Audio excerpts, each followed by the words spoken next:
Hi friends, it's Tracy from the Financial Freedom Diary, and today we're back to do my paycheck number 2 budget for the month of September.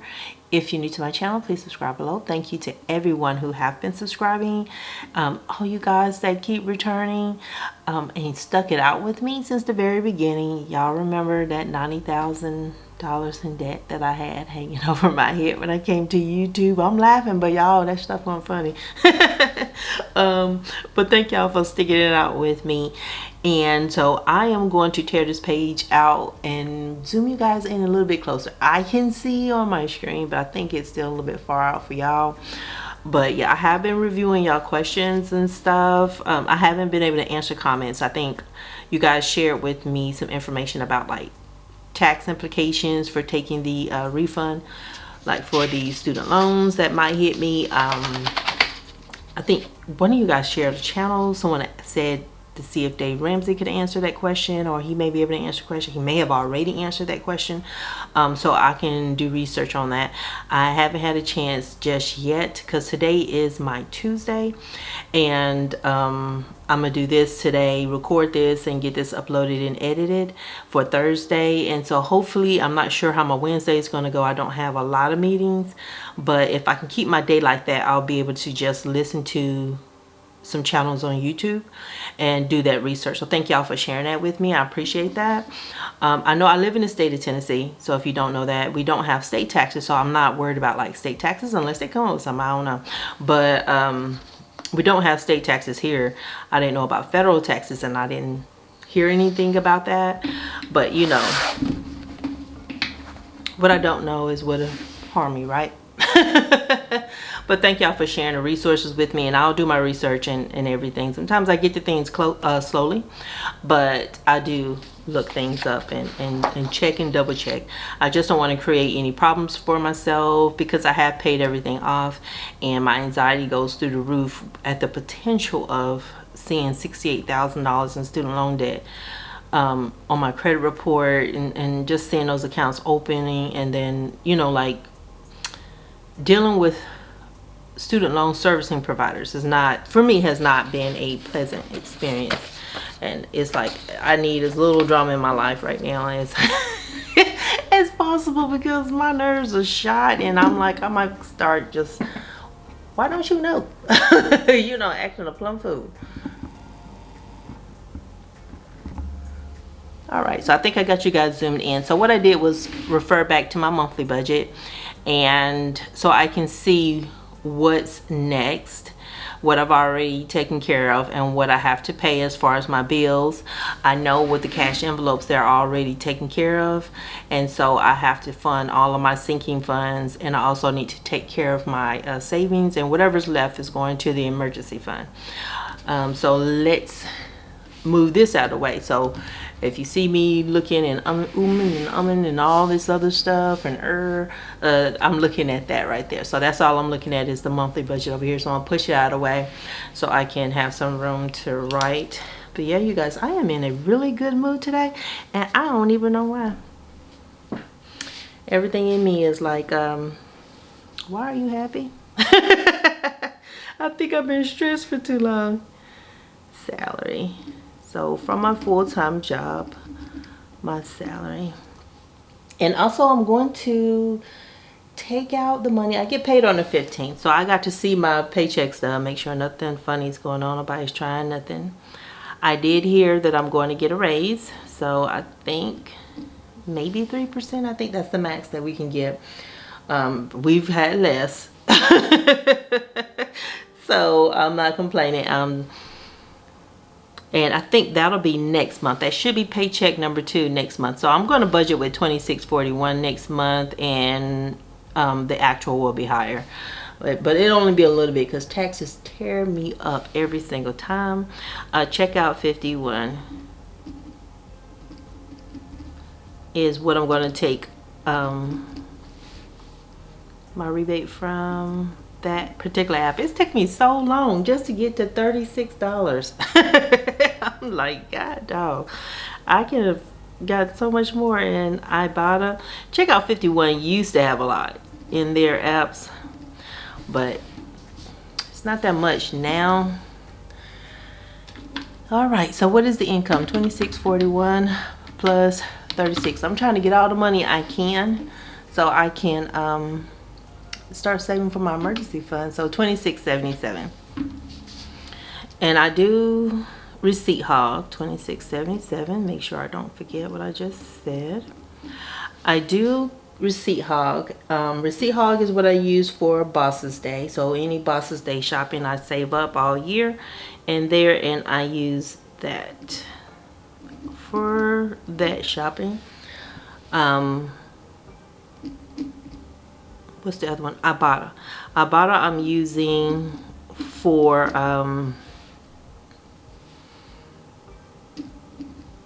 my charitable giving. So you know, I do donations and stuff, so that way my rebates from there, I actually will use that to take care of that. So that kind of relieves, you know, I don't have to come out of my paycheck for that. I also have a deduction that comes out directly out of my paycheck every pay period. And I don't put that in my budget or anything. I kind of feel like, you know, what you donate, how you donate, I kind of feel like that's personal. And so that way I can keep that to myself, what I choose to give. I also give my time when I can. So you may see some of that too. You may see I can't do certain things because I will go out and do my charity work and stuff like that. You guys know, if you don't know, back in the day, I think 2007 or 2008, might have been 2007. Me and my family, me and my sons, we were homeless. And so I hate to say my family because I think people think it's a husband involved or something like that, but it's just me and my sons. And people help me, so I am very conscientious about helping others, especially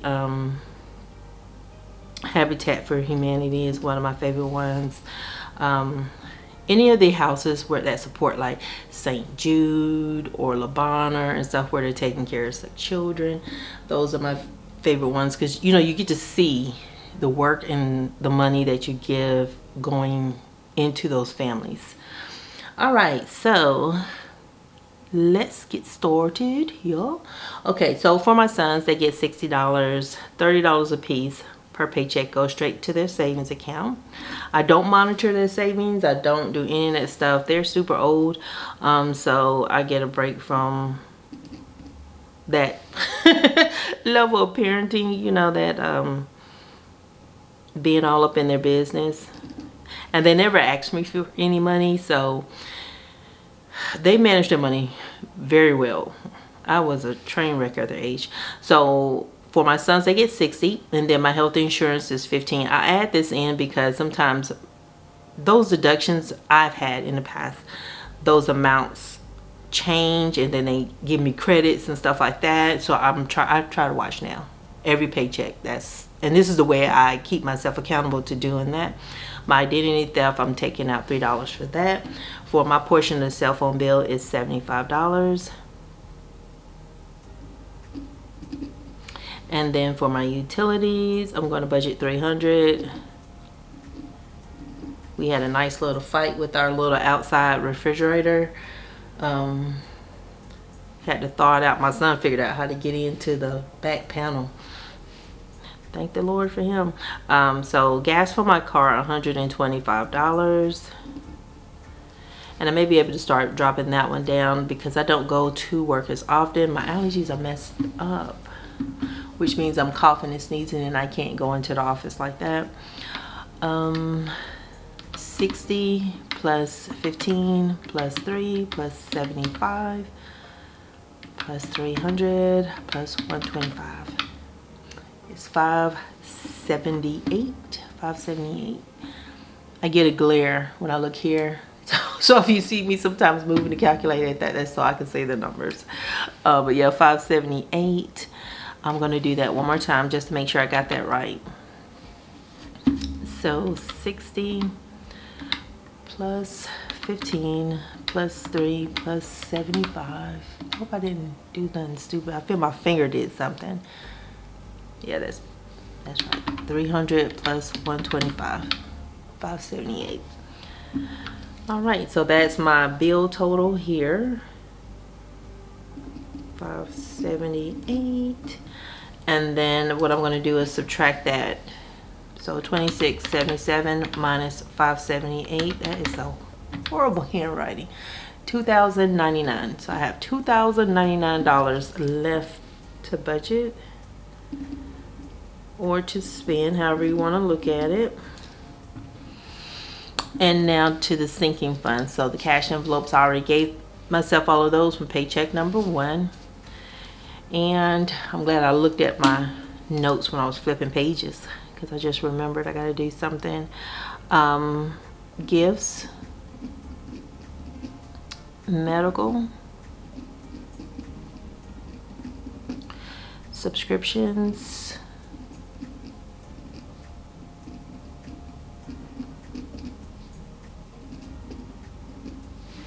clothing,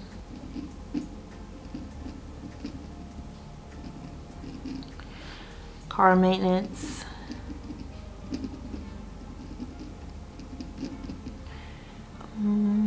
insurance,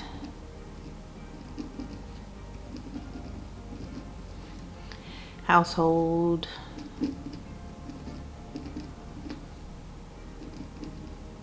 and I spent out a household this month, electronics,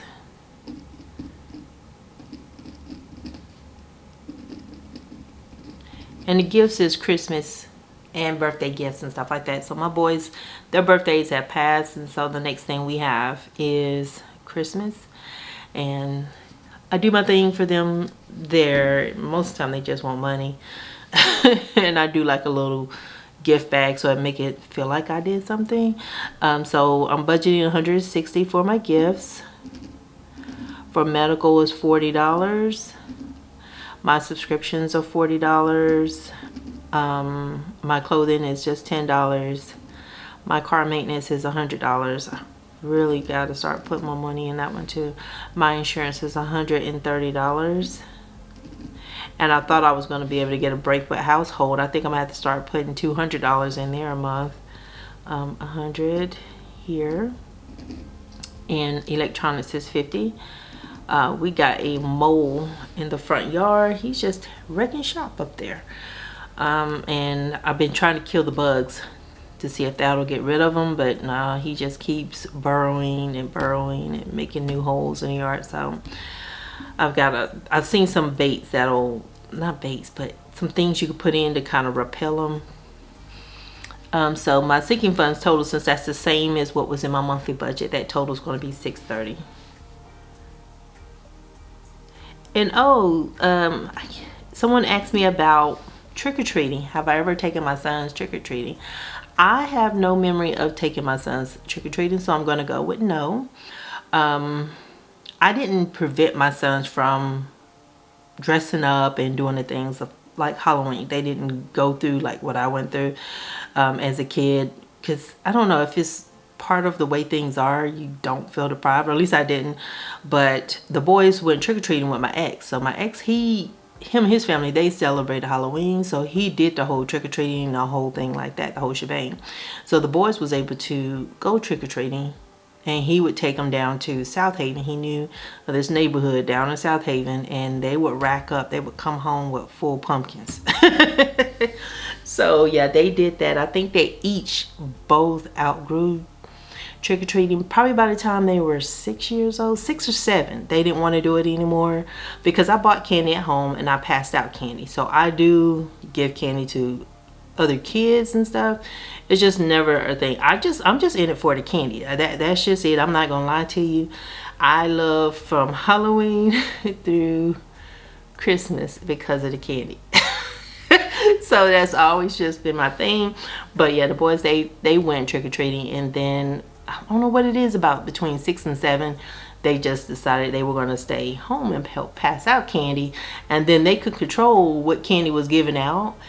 And so all their favorite candy was kept, because they always hated it when they got home and I had passed out their favorites. It was always a mess. It was always a fight. So yeah, they were picky about their candy. So now I have $630 in single funds that I need to fund, so I'm going to subtract that from $2,099, and I cannot see, $1,469 left to spend. Cannot see. I love that calculator, it's so cute, but when I'm recording I can't see. 1469. All right, so I don't have any debt. That's I say that, but it's like, yeah, that's only true until if I do that refund crap. I don't know. I don't know. I'm just conflicted. I'm conflicted. Like, it's like there are people who actually need it, and it's like I shouldn't do it because I was able to pay it off. So it's like, move on. That's the biggest side of me. It's just like, just move on, just go on with your life. And then it's like, well, people are gonna think you just stupid because you left that money on the table. And then it's like, but I really don't want to be bothered. But let me do my research and see if it's worth my effort. $10,000 is worth my effort, but I ain't gonna be going through a million hoops for it. Because I don't know. But anyway, focus. Back to the video at hand. Look at me, I'm shaking all the stuff. I'm shaking the table. Okay, so I had $1,469. We're gonna pretend like that whole $36 that I just added did all of the made such a big difference. All right, so I had made some notes for myself. I don't know if you guys can see that. Let me push this over. So I have to give myself $1,000. That's the standard for the month for saving for my 1 month ahead or the bill money. And I need an additional $46. So let's clear this. So it's 1,000 plus 46. Then for paycheck number 1, to help cover my cash envelopes and stuff out of that budget. And sorry for the way I'm turning pages and stuff. I know that's like all up in your face, but I added $197. So I'm going to add $197, and so I need to put $1,243. $1,243. I will be done saving for my 1 month ahead fund. So technically I have my expenses, and when I get paid, all I'm doing is really putting that money back into that account. So that is yay. I'm gonna be so happy transferring that money. Y'all just don't know. $1,243. I don't want to say saving is hard. I don't know if that's the right, I just don't feel as motivated, and you guys warned me and warned me and warned me that this was coming, and I'm glad that y'all did warn me. But it is difficult for me sometimes to, like, okay, I gotta make sure I do this, I take care of this, I move things where they're supposed to be moved, don't be lazy, make sure you know, I'm just constantly checking up on myself. And I never had that problem with debt, because y'all know as soon as I got my paycheck, I would make them debt payments like clockwork. I was trying to get that man off my back. Uncle Sam don't play. $1,469 minus $1,243, and I call any government entity Uncle Sam, not just the IRS. So for my emergency fund, I got $226 that I'm adding there. So yeah, that's higher than what I thought, which was $191. So thank you myself for my little checkout 51. I just forgot what I said. 226. There, focus, Tracy, focus. 226. But yeah, so hopefully that explains like the parenting, when you have, you know, when you didn't celebrate certain things. It's like, to me, I just left that choice up to the boys, because you know, short people can give you their thoughts and what they want to do. And my ex-husband, he had fond memories of trick-or-treating and the fun he had. So I was like, if they want to do it, take them. And they were cute, so you know, they could rack up on candy. $12.43. And I always liked the little bumblebees. If a little kid comes to my door dressed up like a superhero, a bumblebee. I think all the short people are just cute. So I just give them all the candy bars, $14.69. Because sometimes if you're like, pick your own candy, and they'll just grab one piece. It's like, no, that's not how you pick candy. Get that little fist full. If you want to do 2 fists, go ahead. Because I was always left with candy. And luckily I had a high metabolism back then. Today I ain't got one, so I can't be doing all that. Why I got $14.69 left to budget? You see me messing up? That's why I need to shut up. But yeah, I done messed up the thing here. Come on, white out. But yes, they did that. It kind of sounds bad when it's like, did I take them trick-or-treating? It's like, I can lie, but I'm not lying about that. I don't have any memory of ever doing it. And if their dad was going to be a good time, it's like, why jump into that? You know, like, let them have the memories with him. Because that lasts forever. You'd be surprised that when your kids grow up, what they remember, what sticks out to them the most. All right, so let's look at what we have. Let's see if we got our zero-based budget. See if I'm doing funky math, right? Because y'all know it can happen. $26.77, that was the income. Now let's subtract out each subtotal. I do not like this. When I get off camera, I'm whitening it out. No, not plus, minus $578. It's $20.99 minus $630. It's $14.69 minus $14.69. That should give me a zero-based budget. Ooh, but yeah, I will check out y'all YouTube recommendations to, you know, like what I need to factor in, what I need to consider as far as the student loan forgiveness, if I'll ask for the refund or not. Right now, I'm leaning more towards the no. And it's more just about my anxiety. The anxiety of, it's just all that money. And I'm like, why can't y'all just do what I want? Let me get y'all, put y'all back up. What am I, zooming in, zooming out? That's what it's called. Yeah, words are escaping me today. Too many meetings on a Tuesday. But yeah, that's the anxiety behind it. So it's kind of like, my thoughts are just like, just don't do nothing. Go and default to my standby of the ostrich effect. Just don't do crap. And that way I can't mess up, right? But I'll let y'all know what I decide in the end once I factor in all the things. I just don't feel like they have enough information available right now for me to say I want to do that. If I still had some outstanding debt, then I could understand wanting a refund or not wanting a refund. But refunding all that's a lot. That's a lot. $68,547.79. And then I think it's within a month we have to apply for the student loan forgiveness. So I think something's in October, something has to be done by November. You know, like there's these dates that I think I saw either on NerdWallet or Forbes. It's somebody's site I saw it. So I am doing my checks. But thank y'all so much for watching, and let me know how your budgeting is going for the month. I will talk to you guys again on Saturday when we do my week 2 cash envelope check-in. Yep, week 2. And y'all have a super fantastic day. Bye.